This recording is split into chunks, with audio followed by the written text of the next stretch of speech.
All right, merci. Bonsoir. Très content d'être là. Ici en ce moment, mais pas content d'être là en général, je te dirais. Et là, non, mais c'est pas un appel à l'aide, c'est juste, j'ai eu 35 ans cette année, OK? Et j'ai réalisé un truc que j'avais pas réalisé, et c'est pas très vieux, 35 ans, mais c'est sûr qu'il y en a qui sont dans la même situation que moi. C'est que moi, j'ai réalisé que j'ai vécu le avant Internet. Tu comprends ce que je veux dire? Fait que le après, je le trouve weird. Des affaires que tu peux faire maintenant, que tu ne peux pas faire à l'époque. Juste le niveau de narcissisme actuel, à l'époque, tu ne pouvais pas. C'était pas possible. Techniquement, c'était pas possible. Hein? Tu ne peux pas prendre plein de photos, aller les développer, puis après ça, montrer ça à tes amis. Ça, c'est moi, ça, c'est moi, ça, c'est moi, ça, c'est moi, ça, c'est moi, ça, c'est moi, ça, c'est moi, ça, c'est moi, ça, c'est moi, moi. C'est juste weird, tu sais. T'avais pas de bonnes photos de toi à l'époque, hein? T'en avais une par année à l'école avec un backdrop avec des lasers, OK? Si t'avais une face de marde, tu te reprenais l'an prochain. OK? Non, mais dans tout le monde a 4000 photos de soi de qualité professionnelle. Qu'est-ce que tu fais avec ça? T'as pas besoin de ça? C'est une drôle d'époque. Je fit pas là-dedans. Je fit pas là-dedans. Tu sais, je me promenais dans le vieux aujourd'hui. Il y a des gens qui se promènent avec des manches télescopiques comme « Tentez-vous! Tentez-vous! » La vie n'est qu'une série de décors pour mon magnifique visage.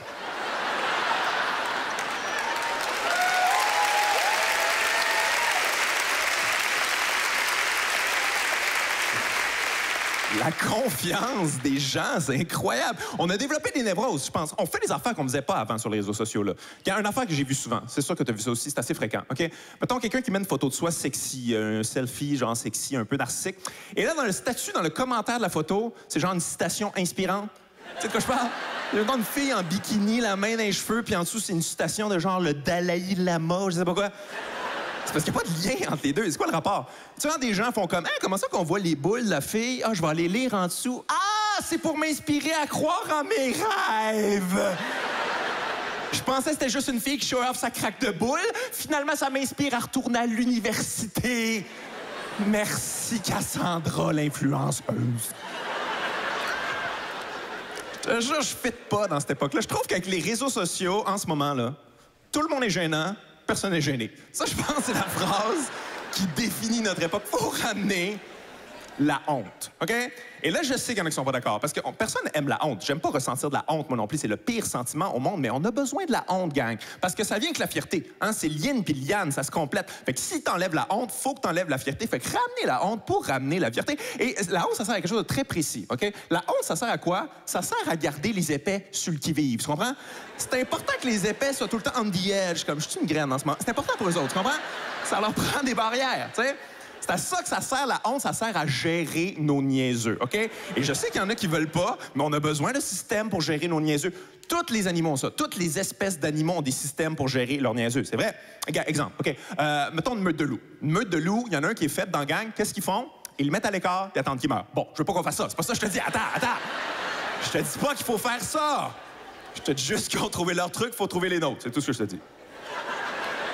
Pour revenir aux réseaux sociaux, gang, là, hein, je ferme la parenthèse, pour revenir aux réseaux sociaux, je suis pas contre ça en passant, là. Je trouve que c'est essentiel, les réseaux sociaux. Ben, pas essentiel, mais je veux dire, c'est pratique. Tu sais, on est tous interreliés. C'est fou quand tu penses à ça. On est tous interconnectés. Ça veut dire que si on veut faire une révolution, on peut la faire demain matin, de même. Ça va être super facile. Mais ça n'arrivera pas, hein? Parce que les rares moments où on s'indigne sur les réseaux sociaux, c'est pour nos petites affaires à nous autres, nos petits besoins de consommateurs. D'ailleurs, moi, j'adore ça. Tu sais, quand il y a des gens qui écrivent des statuts de consommateurs fâchés, tu sais de quoi je parle? Tu sais, mettons quelqu'un qui a acheté quelque chose, il est pas content, puis là, il sent le besoin d'écrire un statut là-dessus. J'adore ça. J'en ai vu passer un récemment, OK? C'était exactement ça. Là, je change absolument rien. Genre de statut que tu as probablement déjà vu. C'était exactement ça. J'ai été au magasin m'acheter un barbecue. Arrivé à la maison, le barbecue était bossé. Le magasin refuse de me rembourser mon barbecue bossé. Voici une photo de la bosse sur le barbecue. Veuillez partager. J'espère que le magasin va envoyer quelqu'un pour te battre, OK? Puis je veux un update photo de ça en passant, OK? Voici une photo de ma face bossée. Veuillez partager. Je m'emporte un peu, mais je trouve ça capoté. Ça te fait pas capoter de penser qu'on sert d'Internet pour ça, gang? C'est Internet! C'est l'outil le plus puissant de l'histoire de l'humanité. On s'en sert pour les pires affaires. Les gens, ils font ça. OK, les gens, ils vont manger au restaurant. Ils rentrent à la maison comme l'entrée était froide. 2 étoiles. Oh my God! OK, vous saviez qu'il existait déjà un système de satisfaction qui fonctionnait très bien avant qui s'appelait « Oh, retourne-y plus, c***! » C'est quoi ton problème? Je trouve ça...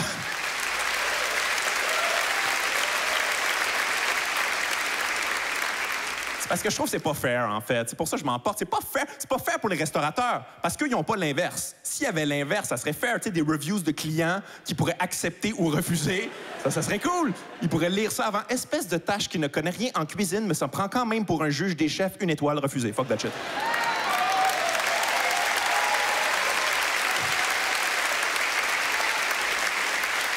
On m'a encore refusé au restaurant. C'est inacceptable. Non, mais je ris de ça, là. Je ris de ça, mais j'ai même pas rapport parce que je les lis, les reviews. Tout le monde en lit les reviews, hein? Peu importe où tu vas, peu importe ce que t'achètes, tu vas aller lire les reviews. Hein? Tu peux t'acheter une niaiserie, genre une friteuse, tu vas aller lire pendant 2 heures toutes les reviews de friteuses, être sûr dans la meilleure friteuse de l'histoire des friteuses. Tu fais des frites 2 fois par année, mais t'as besoin de la meilleure friteuse au monde. C'est ce que je pense, c'est rendre ça être rebelle puis être punk en 2019, c'est acheter une friteuse sans avoir lu les reviews. Ça, c'est le maximum de badass que tu peux faire. Rentrer dans un magasin, j'ai pas lu les reviews, je suis un petit malade mental, je suis un crinqué, qu'est-ce que je fais là, quelle erreur!